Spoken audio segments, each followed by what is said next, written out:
TFD Performance Podcast. I'm your host, Jordan Sullivan, and this is the show where we break down popular science into easily digestible and actionable information to give you the blueprint to be a high performer in your life. Today, I'll be chatting to Coach Aaron Scafi from Elite Strength, and we are going to be discussing the highly taboo topic of performance enhancement drugs in powerlifting and bodybuilding. Aaron discusses his own athletic background and how it led him to coaching strength athletes, and then leads a discussion about the different performance enhancement drugs that enhanced athletes use, why they use different compounds, how they use them, and the potential side effects of them. This is a hugely informative and interesting episode into a world that is very prevalent, yet never really spoken about. Let's get to it.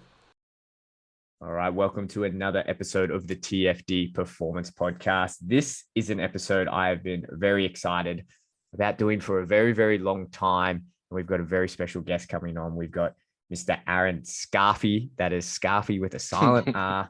Aaron, thanks for coming on, mate. Thanks for having me on, brother. Hey, Aaron, you run Elite Strength. So can you tell us a little bit about this background? Because I've seen you on Instagram for quite a long time now. You're always putting up heaps of cool clips, heaps of cool training. I'm assuming you have a background powerlifting from the ridiculous tin that you're lifting in these videos, but tell us a little bit about yourself, a little bit of background of Elite Strength Coach and how that all came to be. Man, honestly, it's a funny road. I was working, so did the uni thing, finished that, moved into my own sort of facility. And I remember being in my first gym that I actually ran. I was actually teaching jiu-jitsu, believe it or not. Once upon a time, I was teaching as a blue belt back then when there wasn't much jiu-jitsu going around, and it was semi okay to do that. Not so much probably now, but teaching jiu-jitsu and sitting there PTing clients, and I was just recording clients to show them their lifts, because in my head I was sort of like, well, I can explain everything to you as a client, do hinge pattern and stuff like that. But I thought, well, another way to communicate that is I'm just going to record it and just show you what I see so that you can see what I see. You know what I mean? So I was doing that, and I thought, you know what, like Instagram, I think it just sort of taken off. It hadn't really, it was around and it was just photos at the time. For those that are listening, that's how old I am. Like Instagram was just photos at one point, and then they started releasing, it was like the 15-second videos when they first came out with videos. So I was putting up just clips of clients training, and just, I don't even think I was really giving any educational content. I was just sort of posting, hey, this is what the client's doing, this is what it looks like, or whatever it is, and then my own training and stuff.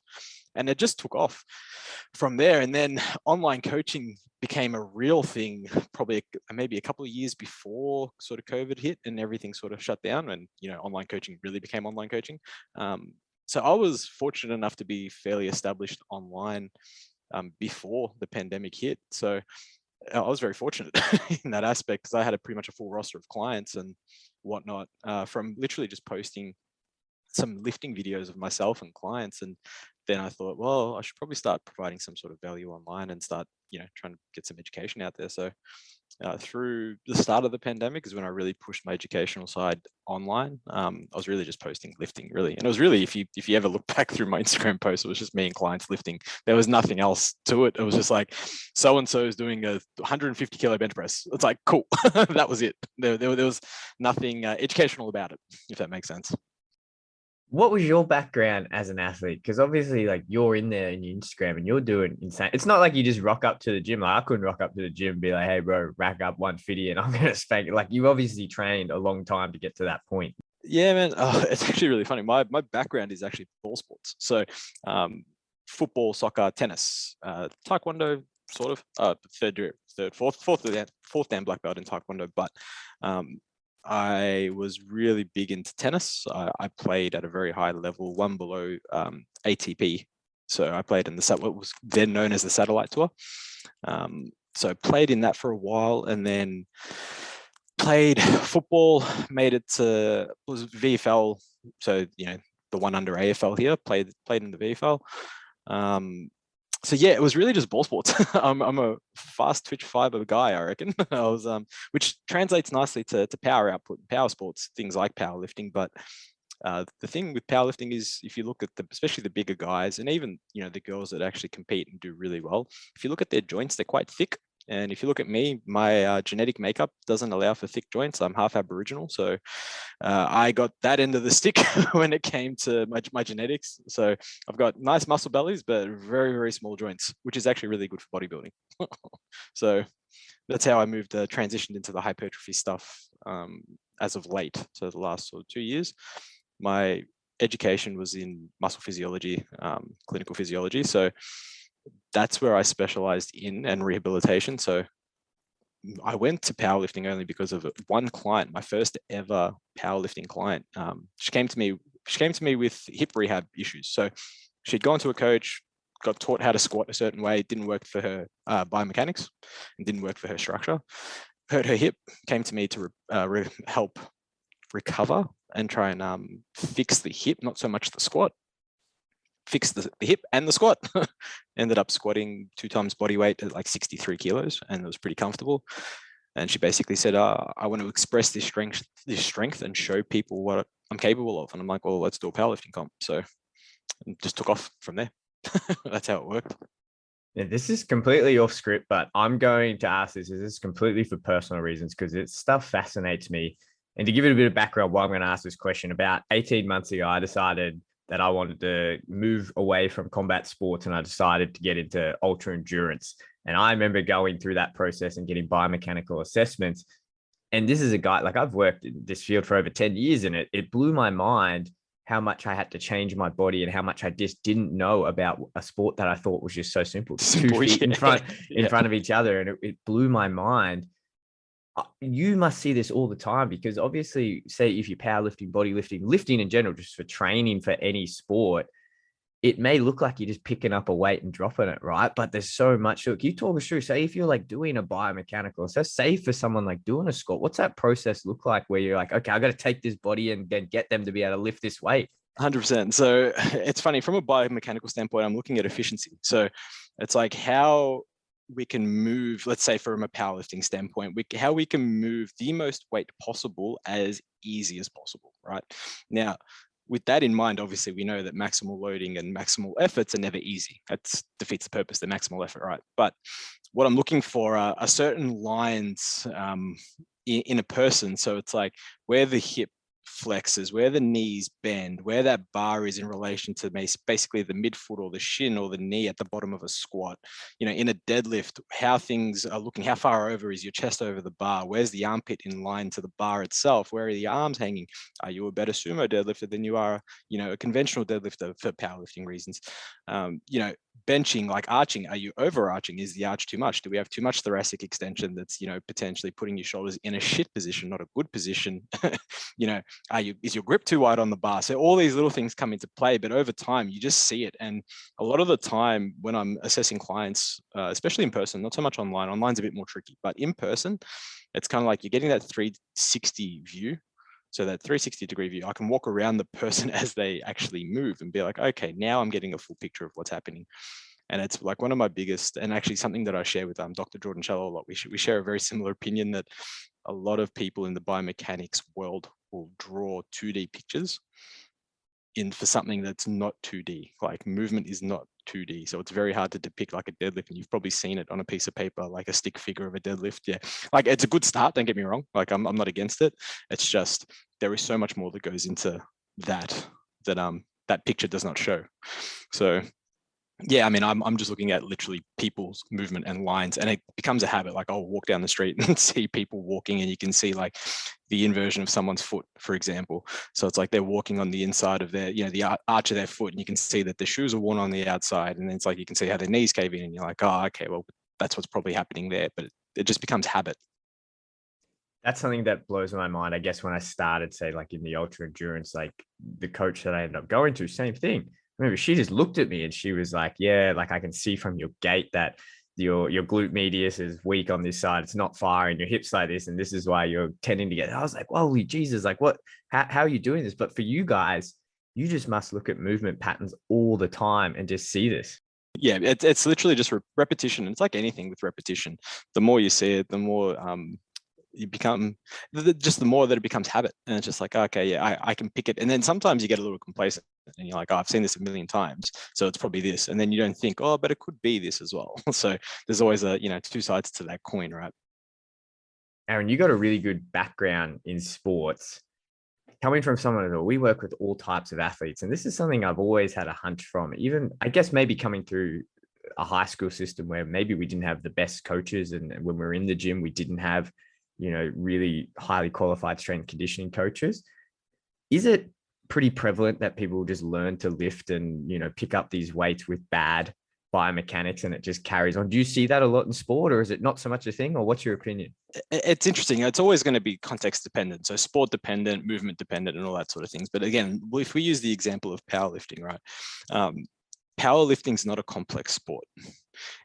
I don't know if you've ever seen a powerlifting meet, but basically in a comp, they tell you what to do and when to do it. So they'll tell you, bar is loaded for a squat. You get under the bar, you unrack it, you wait, they'll call and tell you to squat. So all you need to do is go down and back up, and then they'll call rack. So then the spotters will actually push you into the rack. So you don't have to do anything. Pretty straightforward. It's not complicated. Same with the bench. They'll tell you the bar is loaded. You get on the bar, you unrack, and they'll call press, or they'll call start. So you actually unrack, they'll call start, you bring it down, pause on the chest until they call press. You press it up, and then again, they'll call rack, bring it back. Pretty straightforward. Like, you're not as an athlete doing much, so it's not complicated. You're literally moving a weight from A to B and then back to A. Where the movement patterns happen is your body will move a weight as efficiently as possible, and it will not really care too much about the safety of it, especially if your premise is to move the most amount of weight with the most amount of speed as possible. So it's like the old argument of knee valgus on a squat.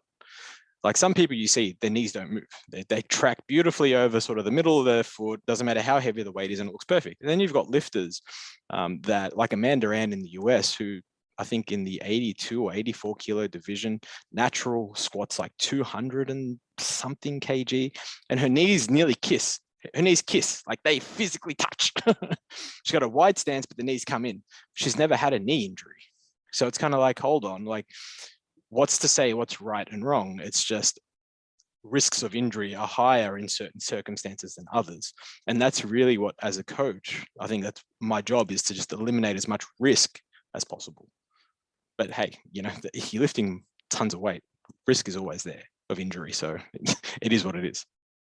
Yeah, that's it. It is super fascinating. Hey, it's so crazy how you can have the textbook perfect definition, right? But you guys as coaches, it's like, okay, that might be textbook, but we're going to find out, how do we get this as close to that working within the confines of your body and your own biomechanics? Exactly right. Exactly right. Everyone's different, right? Not one or not two people are the same. So, Aaron, what I really wanted to get you on and talk to you about is, because this is a topic that has long fascinated me, and we'll get into the juice of it. But you, like you said, you work with whole different athletes, but I want to talk to you more about the bodybuilding, powerlifting world. To me, it fascinates me as a performance nutritionist, as a performance specialist, the things that these guys can do to their body in two ways, both just raw strength and power, is insane. But then body composition wise, what these guys do to their bodies to get them to look like that just blows my mind. I want to tell you, obviously work with a lot of them.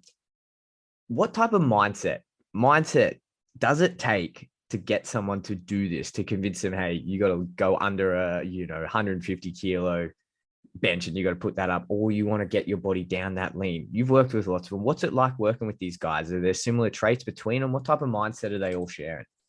The one thing I feel like those that are successful, I think across the board in anything, they want it. It's like they understand that they will need to potentially sacrifice and, put themselves in potential harm's way. If it's powerlifting, they're going to have to go hungry if they're dieting down for, photo shoots and bodybuilding shows and all that sort of stuff. But if the goal and the overarching goal it means enough to them, then it won't matter what's in their way, they'll just do it. And I'm very fortunate that my clients that, make it to the platform and get to their photo shoots and get, stage lean or close to stage lean, they understand that. They know that, hey, like, yep, I've got a goal. Nothing's going to get in the way of my goal. So yeah, I think that's the biggest thing for most, I find. And then a lot of people that start to do things and they think with that goal in mind, and then things start to get a little hard and they're like, oh, maybe this goal isn't for me. And that's where it becomes that challenge of, hey, as me as a coach, it's like, if you don't want it, I'll facilitate whatever outcome it is that you want, or help facilitate the outcome that you want. If your outcome changes because it's a bad time for this, potentially, high stresses, mental health is not good, whatever it is, it's like, okay, well, let's deviate and create a new plan for something that's going to be more beneficial to you and something that you can achieve that's not going to, harm you. But most of the time it's just, hey, they know what their goal is, they want it, so let's do it. Yeah, something that's always fascinated me, I guess I've always come down, especially the world where we do a lot of our work, say combat sports, MMA, when we're cutting weight, yeah, we'll get these guys really lean, but they're still training, like 15 to 20 hours a week, and such a huge output. What do you find is the biggest difference with, say working with a power lifter who is still aiming to get a huge amount of lift on those 3 lifts, and then just a bodybuilder who's going on stage and wants to be as diced up and as shredded? What's the biggest difference between working with those two type of clients? Performance. So the one's a performance-based outcome, the other one's an aesthetic-based outcome. They're both similar, but very different approaches. So when it comes to like bodybuilding, for example, we don't necessarily, we use performance as a marker up to a certain point, obviously for tissue retention. After that, the last 3 to 4 weeks, it's again, provided if you're enhanced or you're not enhanced, if you're enhanced, the enhancements themselves really keep you there. It's very hard to lose tissue with enough PEDs. If you're natural, then it's a totally different approach again. It's just plenty of refeeds, making sure proteins, in, and making sure the training is at its highest quality as possible, knowing the quality will drop off purely from an energy deficit standpoint. When it comes to powerlifting, however, you're peaking performance to a day, like to one day. So both peak performance, but one's like usually the least in terms of energy input and still maximal energy output, being on a bodybuilding show and being on the stage, because flexing muscles and all that sort of stuff for periods of time is taxing. I tell you that now for practicing posing. But then on the other side, maximal effort lifting, 9 lifts on one day, and you're peaking to that. Again, huge requirements from food and nutritional standpoint, so and an energy standpoint. So one, you're usually dropping energy, and then you'll pick up a refeed up into the bodybuilding show. Whereas in theory, bodybuilding, in powerlifting, you don't want to drop energy because weights increase as you get closer to the show. Yeah, and you touched on it there, and this is essentially what I want to talk to you, what I'm excited to talk to you about, is the enhanced versus non-enhanced. And we spoke about this just off air. In the MMA combat sports world and sports in general, right? It's like this, I feel like it's that show on ABC where it's like, you can't say that or you can't talk about it. It's like super taboo to talk about it, yet it's so widespread. I'll publicly say it in local MMA in Australia and New Zealand, it's widespread. The use is kind of ridiculous. And I'm sure it's like that in all sports. When we talk about powerlifting, especially I'd say bodybuilding as well, right? Like it's just got to be everywhere. What's your experience with it? Is it everyone doing it, or what's it like? We have federations in both powerlifting and bodybuilding that are both for the enhanced, or what we call the tested and untested feds. So it's like, hey, if you want to go down the enhanced route, you're more than welcome to, because we have a federation dedicated for that. And then we also have federations that are dedicated to those who don't want to go with enhancements, and you're on what we call a level playing field. The problem is when they start to cross, more so the enhanced crossing into the non-enhanced, or the untested crossing into the tested fields, and it's like, hey, like now we have a problem here because this isn't fair. It's skewed. But yeah, I mean, I do a lot of educational content and podcasts, and I mentor a lot of clients when it comes to and coaches on PEDs. It's something that I've been very involved in for the better part of 4 or 5 years. Like I love learning about it and what it can and can't do, and the benefits and cons and all of it, because like you said, it's prevalent. Like it's really obvious. Like it's one of those things. It's kind of like someone says, oh, they do some sort of performance, whether it be a bout of strength, for example, like a powerlifting comp, and it's kind of like, the first thing you'll always hear is, oh, they're on drugs, so it doesn't matter. It's like, it still takes a lot of training and a lot of effort to get to that. It's like the drugs didn't lift that weight. The person did. Like, they still have to do that. Like, that's, you know what I mean? And it gets taken away. And it's kind of like, well, if you really think that the top end athletes are, you know, around the world in majority of sports aren't using some form of enhancement, whether it be anabolic androgenic steroids, which is, you know, the most common thing that we talk about when it comes to enhancements and PEDs. You know, there are other enhancement things that you can use, like something as simple as growth hormone, which isn't an anabolic androgenic steroid. It's still an enhancement or a form of enhancement. Exogenous thyroid, T3, T4, it's enhancement. Like, you know, technically caffeine, enhancement. Like, it depends on how deep you want to go with it. Again, you'd be crazy to think that, you know, the best of the best aren't using something. Oh, for sure. And that's the thing, right? Like, what I do with weight cutting is a form of cheating. I always say to people, it's cheating. It's not cheating until they say it's cheating. And Exactly. Everyone's always going to be looking for the edge. That's just elite level sport. That's top level sport. Everyone's looking for the edge. But I want to go back to these two terms just for the listeners that aren't aware. If we're saying enhanced and not enhanced, is there a clear definition of these two? What do you guys use to separate these? Yeah, man. So pretty straightforward, again, depending on sports and all that, but the enhancement route is anything that's exogenous, really, and anything that can increase performance that's not on the, that's on the WADA or ASADA banned list, I guess. That's probably the best way to put it. Anything that's on those lists, probably what most people are going to be taking or using in the untested feds. So let's talk about this. And I want to say, if you've got this natural athlete, let's just say he's not enhanced, he's got motivation for days, he's a hard trainer, he's on point with his diet, and he's got a sprinkle of good genetics. How far, and let's just say both worlds, powerlifting and bodybuilding, how far can that guy go? Like, is there a limit that naturally you get to, and that's when these guys, I can't get past this, that's why I go on it? Or what's the story there? Everyone's got an upper end, and everyone's got a limit. Both, it's funny, I'll argue the point that even untested, you'll still have an upper end that you just physically can't cap it. The only difference is that upper end hasn't sort of been touched. So it's like, we have a roof or a ceiling for natural. Again, person dependent. So it's always going to be, you know, everyone's genetic. So you blame your parents and your grandparents for your genetics if they're really bad, but you have whatever your ceiling is.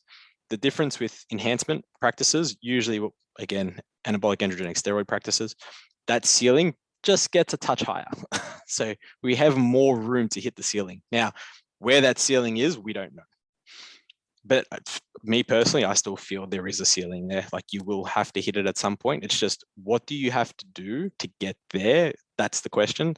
And that's where a lot of people push the limits. And again, that goes against what I kind of sort of practice and preach when it comes to enhancement practices. Because again, then we have like two ends of the scale when it comes to enhancement practices. We have those that are extreme, you know, all for performance. And then we have those that are much what we deem like a safer use type model, coined by a man named Victor Black, based in Thailand. He's very, very highly educated in that model of usage. So let's look at bodybuilding, because I think it's probably a bit easier for the listeners to visualize and conceptualize it, because I think everyone grew up. And if you're into sports, you grew up watching Arnie, and you grew up 100%. Watching the Arnold like classic and everything. So you've seen the development of how these guys have changed over the years. Are there any telltale signs for you? Could you look at an athlete and be like, that guy's way too diced, or his deltoids are way too big? There's just are there telltale signs that you could be like, yeah, he's definitely on it? There's a few little things that you can like sort of pick, and it'll give you an idea. It's never guaranteed, don't get me wrong, but I mean, there's sort of, 9 out of 10. Someone's biceps are bigger than their head. There's a good chance you're enhanced, dude. Like, just a good chance. Delts are sort of capped and huge, and again, probably the size of their biceps. Probably good chance that they're bigger. These smaller muscle groups that aren't meant to really grow that big, when they're bigger than normal, unless they're, again, gifted genetically, good chance that they're enhanced. The other thing is, when we look at an athlete or a bodybuilder, for example, year round, so if we look at a macro type outlook, if they're lean, and when I say lean, I'm talking sort of sub, 12%, 13% body fat year round, and still able to put on tissue, good chance they're enhanced, because like, as you know, you need to be in some form of an energy surplus to gain tissue, because gaining tissue is much more energy expending than cutting tissue or getting rid of tissue. So usually with that extra energy intake comes body fat. It's inevitable. So when someone's that lean and stays that lean while getting bigger, it's like, oh, okay, something's going on there. Like, I like it, but something's going on there. Like, what are you doing?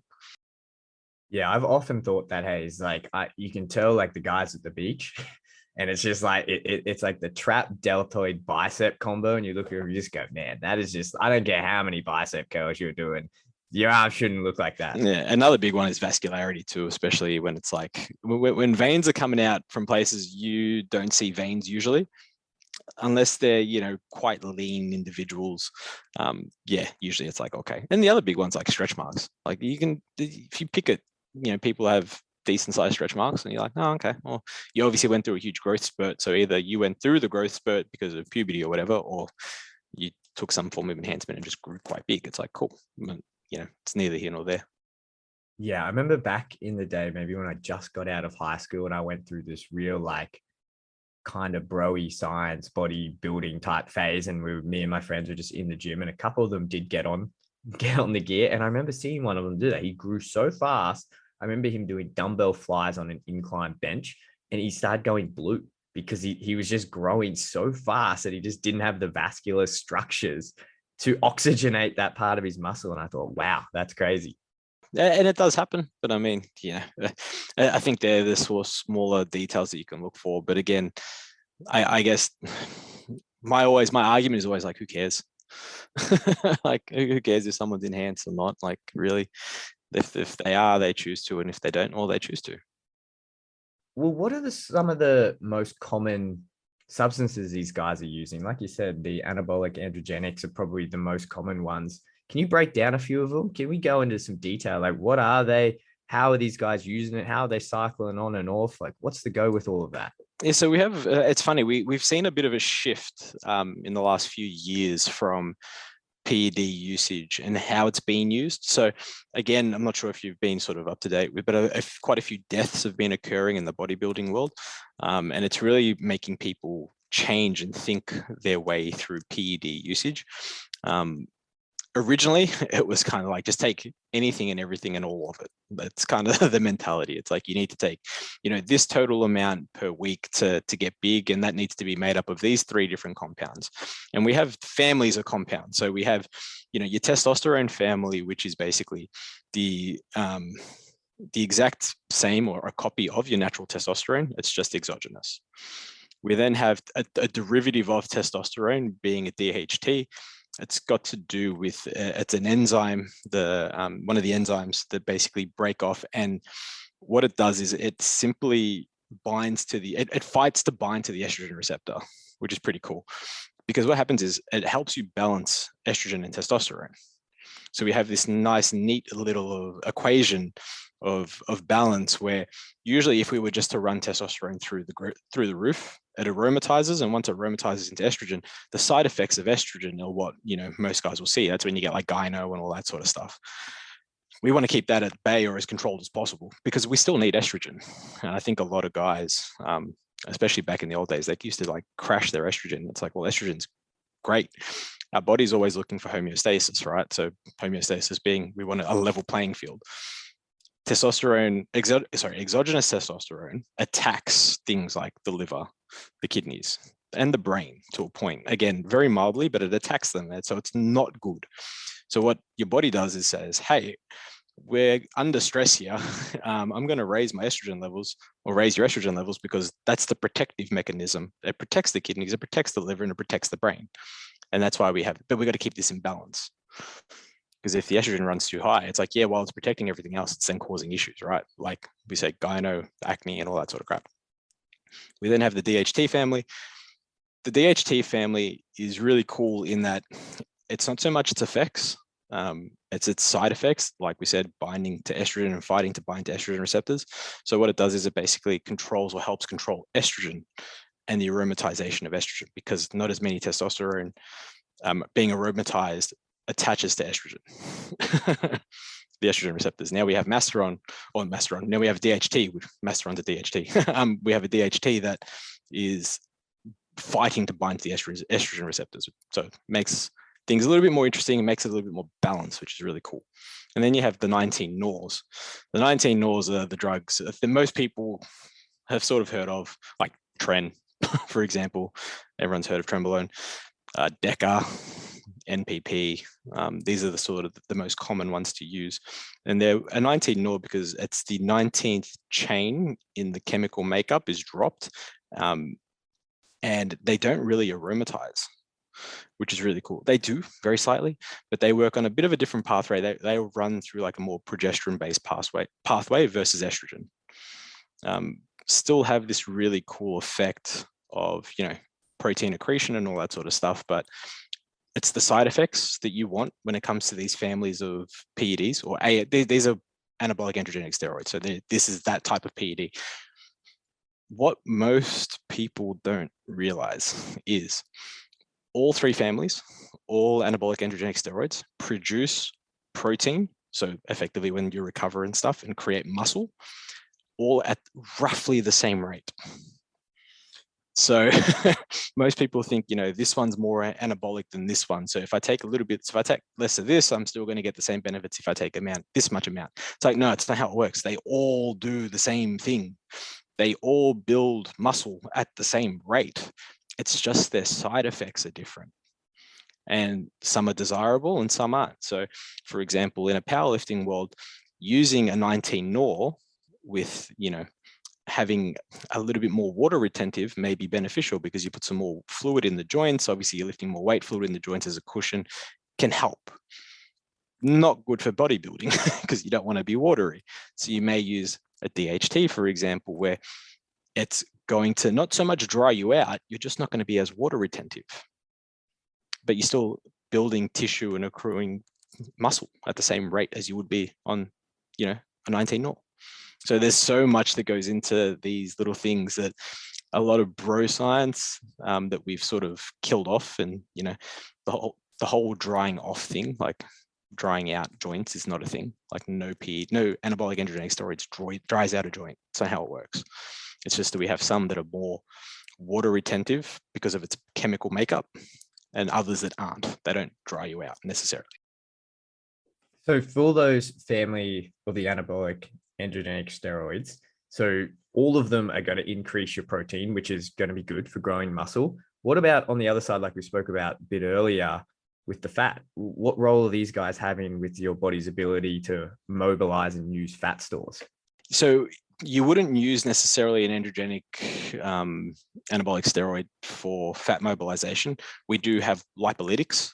So again, these are performance enhancers, don't get me wrong. They're just in a different family of performance enhancement. So like we had the anabolic androgenic steroid families, we now have other families of different drugs that do different things. So things like clenbuterol and all that sort of stuff. The most popular lipolytic is clenbuterol. Effectively, it increases your body's temperature. It can increase your metabolism via increasing core temperature slightly. It's so slight, but it's enough to be like, oh, okay, we're burning much more energy now without having to really do anything. It increases heart rate and all that sort of stuff. So if you think of like caffeine, think of caffeine times 10. Sort of similar outcome, similar premise. Increases heart rate, increases, thermal regulation, increases all this sort of stuff that by definition will then utilize more energy and put yourself in a calorie deficit. And, for example, put yourself on a low to zero carb diet. Your body's got no option but then to start utilizing fat. So would a lot of the, say, bodybuilders getting ready for a show, are they stacking these together? Yeah, 100%. Yeah, 100%. And there's nothing to say that you can't really stack them. It's more so the dosaging. So the older models used to be, let's beat on the androgen receptor and that's the only way to like grow, for example. It's like, hey, we can just do this and go through this one route, but we also have things like growth hormone, we have insulin. Like these are two very, very good synergistic compounds that help you grow tissue. The beauty of using more compounds from other families is that you get to use less compounds from the main family, which then in turn allows you to run growth phases, for example, much longer because you have less systemic stress, which is the game, right? For anything that we do is we're trying to decrease stress or minimize stress as much as possible. And that's what this allows you to do. So can we break down that, Aaron? Because I guess that even the lay public, you do hear about that as the use of growth hormones, a big one, and even insulin. I think that there was a big thing, maybe in like the 2000s, wasn't it? Insulin or something was kind of the go-to. Can you talk to us how is growth hormone and insulin, how are they using it for muscle growth and getting ready for these comps? They're synergistic. So for bodybuilding, especially when food gets really high in an off season, and I don't know if you've ever heard of some of the bodybuilding diets that go around, again, in off season, not in on season, your carbohydrate intake can get to 700, 800, 1,000 grams of carbs a day. Now, there's only so much insulin your pancreas can produce before it your blood glucose levels rise. And, you can use things like metformin and stuff like that, but there's only so much help that's going to do. Sometimes you just need to go direct. And using something like insulin allows you to basically give the pancreas a bit of a rest and the beta cells a bit of a rest so that you can still consume this amount of food that you need to grow while being as healthy as possible. And when I say healthy, I mean blood glucose rising and all that sort of stuff, and even blood insulin level. Yeah, it was just also the same thing with growth hormone. So growth hormones are one of those things that work as a synergistic type compound. On its own, to be real honest, it doesn't do much. And if you take it out, you're not going to notice too much difference. And that's really anecdotal from a lot of people in the industry. The research also would suggest the same thing, that it doesn't do overly much in like healthy building individuals. What it does is it actually inhibits myostatin. So myostatin increases with the use of anabolics. So androgenic anabolic steroids increases myostatin.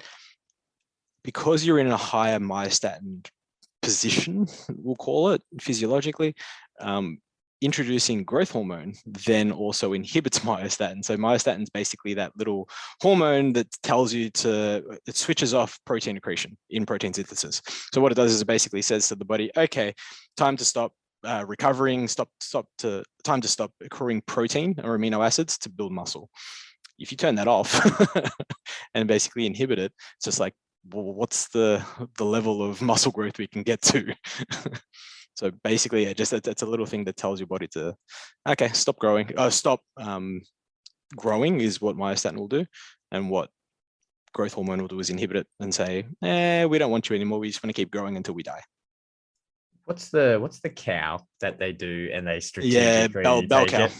Yeah, if you're listening to this, Google that and have a look at what these things look like, because it is ridiculous. That's the joke with Liver King. I think it's what he eats because that's the only way he can get his natural.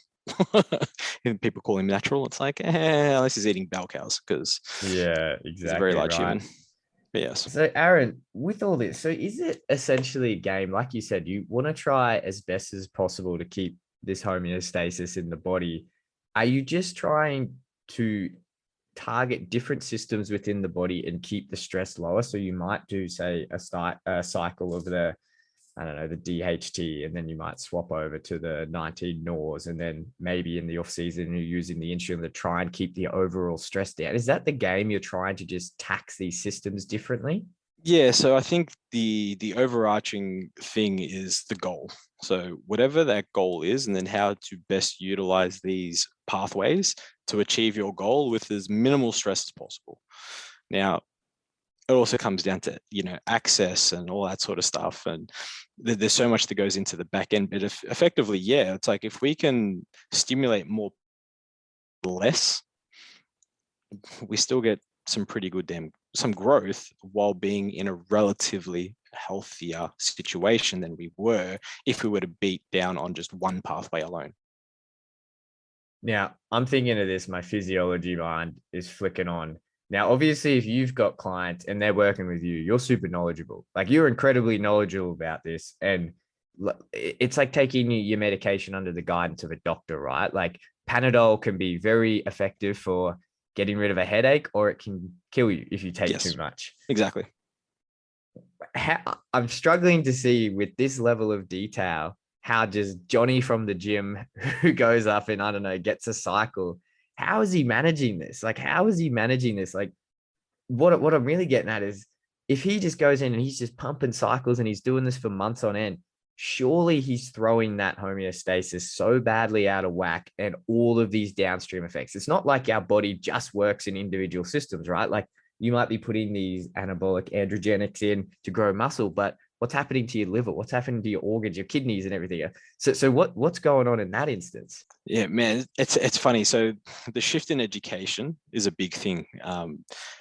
Going to your local gym bro and the biggest guy in the gym and asking them what to do and what to take is, I'm hoping, a thing of the past these days, because some of the things you hear, you just sit there just like, fuck, like, man, like that's not how this works. Like that's asking for a death sentence. It's hard to go to a GP and have a chat with a GP and say, you know, I'm potentially going to jump on PEDs. I want to do this as healthy as possible. Do you have any suggestions? And the only reason why is because GPs aren't versed in this. Endocrinologists are much more versed in enhancement. Again, not to the point where they understand its effects and its utilization in bodybuilding or powerlifting or basically sports. They'll read your blood panels and be like, okay, this is where you're deficient, where you're efficient, where you're over the top, blah, blah, blah, blah, blah, and be like, okay, well, here's the medications or prescriptions, or, your testosterone's low. Here's a prescription for TRT, or here's your needles for TRT. You can come back once every 10 days to get an injection to keep your hormone levels in check.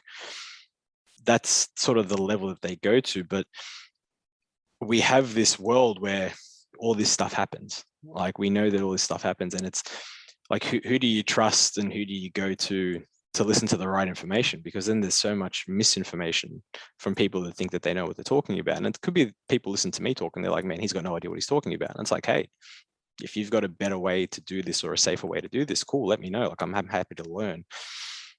The guys that we go to are like, we have two people that have PhDs. One's got like a PhD in physiology from America, and he's a professor, and he's also a bodybuilder. So he understands this at a level that I wish I could understand. We have a guy who's got a PhD in, actual androgens themselves. I got another guy that I speak to who's a PhD researcher still currently. His lab literally is dedicated to studying androgens on mice. So basically, he says to me, his job is to kill mice with as many androgens as possible, and work out what happens and like what to do. So it's like, these are the guys that I go to for my information, to learn from. It's a tricky one because there's no such thing as a qualification, I think, in recommending this stuff or doing this stuff. We have people with, educational backgrounds in things close to like PhD in and organic chemistry. Like, it's a great one to have. PhD in pharmaceuticals, great one to have. Like, they're not exact though. They're not like, that's a PhD in the ability to recommend or suggest this for this. So it's a tricky one. And again, the way I put it is, it comes down to the client is an adult, and if they're going to do it with or without you. So yeah, if someone chooses to do something, it's pretty hard to stop them, right? Yeah, and that's the way of elite level sport, like we were saying earlier. Even if you give them all the right guidance and you say, hey, Johnny from the gym, do this and like only get this, and they start seeing results, it's almost human nature, isn't it? How far can I push this? How far can I keep going? Yeah, and I tend to push people away from using. I feel like the goal has to be worthy enough and big enough and, important enough to warrant the use of exogenous hormones because of the potential side effects down the track, in the immediate future and also the long-term future. What are they, Aaron? And I don't know if I'm not as well versed in this field as you are, at least from the outset. Maybe this is just fear mongering. I know, like, and a lot of people just talk about, the heart conditions that can come. Is that a real thing? Is that a real long-term side effect, or are there other ones? Of course. I mean, everybody's like different, right? And you have androgen sites all over the body. And like the perfect example is myself. So my PED usage, I've used PEDs for 5 years. I'm now currently on what we call a TRT, HRT dosage. So basically enough to just keep me inside the normal range, effectively. I could come off and, redo it, but I can't be bothered. It's just easier for me to stay on and continue on. So for me, my androgen receptors in my pancreas have basically just said, stuff you. So when I try to push my dosaging in certain compounds to a point, my pancreas is just like, nope, no more, and basically flares up and I have to go to hospital. I was hospitalized 3 times last year because we were trying to work out what the go was and what was happening. And that's a very, very specific thing to me. Doesn't mean that, someone else who's doing the same thing is going to get that. It could be that with the heart, for example, we know that the heart wall increases in size anyway from any sort of training. That's normal. We can take things to offset that growth as much as possible, because we know that when we use PEDs, that the potential for that heart wall to grow or increase in size at a faster rate is there. So we do have things that we can take to stop that, or to basically eliminate that. It's just understanding that side of things, and products and supplements that you can buy over the counter, for example, that really help with health. And that's where a lot of people tend to stuff up. They'll take all these drugs and not understand that you can, again, like we talk about homeostasis, we're wanting to balance it out. Well, we have other products and other supplements that we can help balance the equation. Again, keeping us healthy, and we can do this for longer. The healthier you are, the more you can do, or the longer you can go for. So the better. That was going to be my next question is the impact of taking these anabolics so large and so big to the degree that, say, you don't have to eat such a clean diet or train as hard because you have all of these other substances going to your body? Or do you have to put all of that work in as well? Or is it just a case as, well, how far do you want to go? Do you really want to get the best results? Or yeah, right. It's kind of like, do you want to get the best results? Why would your diet change, if that makes sense? It's like, whether you're on or off it, you want the best outcome, or you eat for the best outcome too, right? And this is exactly that. The only difference is you're having some form of exogenous help that doesn't allow you to eat basically like a dick. Like that's not how the game works, whether that be powerlifting, whether that be bodybuilding, whatever it is. Like, you're supposed to still eat relatively healthy, I guess, still getting your fruits and veggies in, the RDIs and all that sort of stuff. Protein intake doesn't really change. The beauty of being on anabolics is that protein accretion being higher, you can afford to eat a little bit less protein. You don't need to. Obviously, we know that from the research, protein doesn't affect kidneys and all that sort of stuff if you're relatively healthy and, you're not predisposed to other issues. So you can afford to take a little less protein in and maybe more carbohydrates if that's something that you like. But if people like a higher protein diet and, they can stomach it, no problems, go for it. It's just being smart with your choices. If anything, it'll give you more of an incentive to eat better purely because you want to maximize the extra help you do have. I think that's probably the best way to look at it. Yeah. And just to wrap this up, there's 2 more questions I want to ask you, Aaron. The first one, and coming back to when we was talking about the mindset of this, obviously, like you said, if you look at these guys in the gym and they're lifting, say, crazy weight, or they just look super diced, obviously they've had to do a stack of training to get to that point. It's not like you can just take all these stacks, and even if you get it right, you've got to put in the work to do it. Where do you think, at what point is it that they go, okay, I need to do this? Is there like a common sticking point you find with your clients where they're just like, oh, Aaron, I'm so frustrated. I'm just not getting these like gains. Is that like a fairly common thing that is like, man, I've done everything right, I can't do it. Can you please help me out with X, Y, and Z? Yeah, I find there's a few different types of people when it comes to PEDs. It's those that have pushed themselves, like they've got to the upper end of what they feel they've trained for X amount of years. So they've got a good training age, for example. They've dieted, and they've cut and they've grown and they've cut and they've grown. So they understand that sort of stuff. They're like the ideal client or the perfect client. And they're like, you know what? I want to see how much I can push this with an enhancement route. And, you speak to them and you explain everything and they sort of say, and they're on board and they understand. And it's like, cool, let's give it a crack. You have those that then see those that lift crazy weight, like a Larry Wheels, for example. He's like 26 or 27 and he lifts 500 pounds for 20 reps or some crap. And you're like, people see that and they're like, I want to do that. So they get on from a very young age. Well, they want to get on from a young age. They've never trained, they've never dieted, they've never gone through the hard yards, let alone, thinking that the PEDs is going to be the end all and be all, and that's what helps.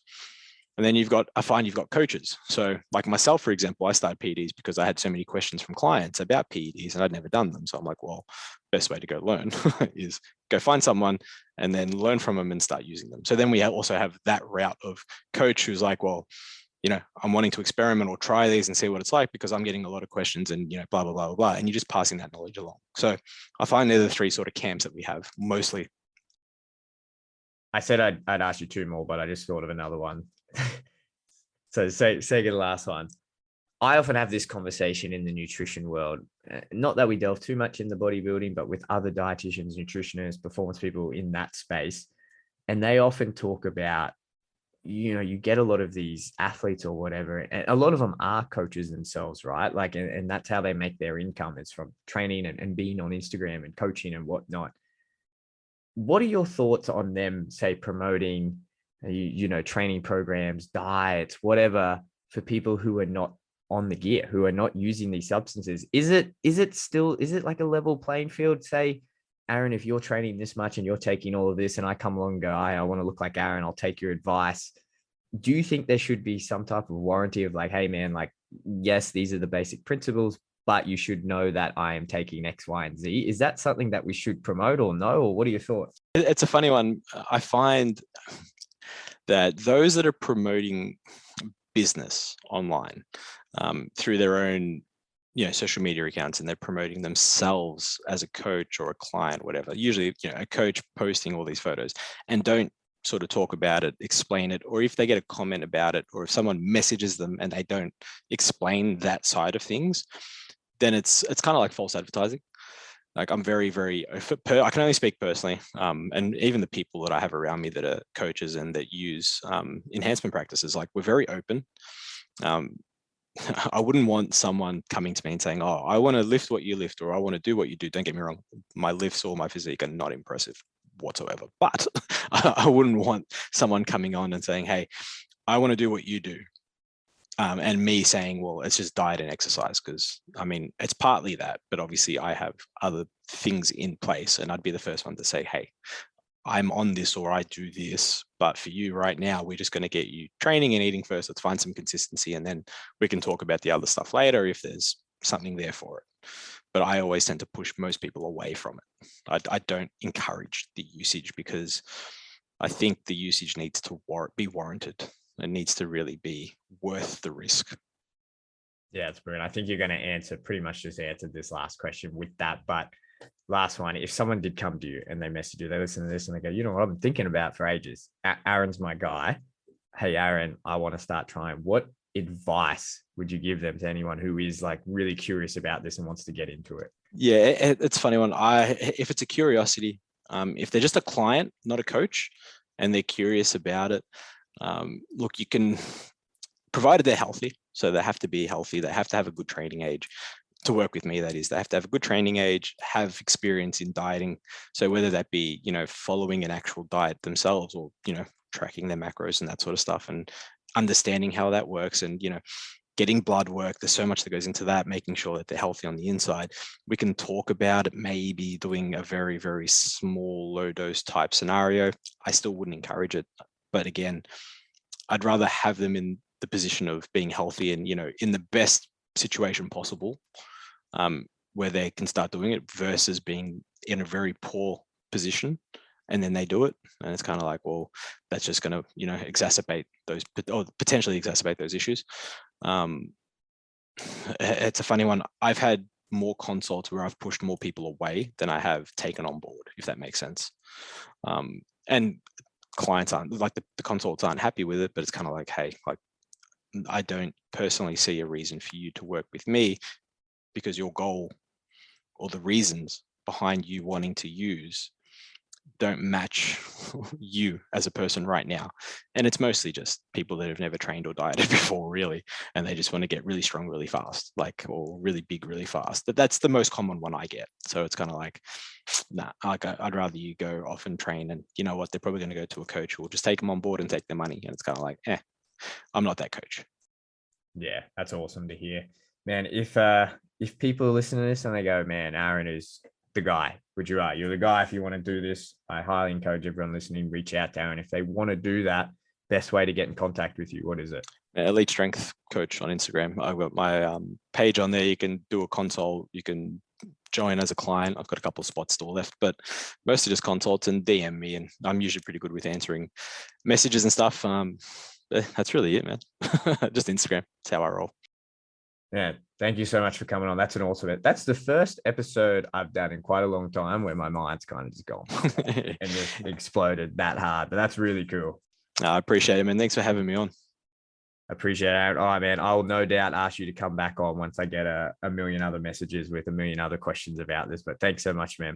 No doubt. Thanks, buddy. And there it is, another episode of the TFD Performance Podcast. Again, if you are planning to go on a cycle of these performance enhancement drugs, please consult both your healthcare provider and someone who is well versed in the field, such as Aaron, so that you can do this in the safest way possible. If you enjoyed this episode, then be sure to leave us a 5-star review, and if there is anything else you would like to hear us break down, please send us a message on our social media and let us know. This podcast will be available through the podcast app, iTunes, Spotify, YouTube, and if you follow along our socials at _fight dietitian, you can see all of the best bits from our podcast episodes. Thanks for listening in, and we'll see you guys in the next episode of the TFD Performance Podcast.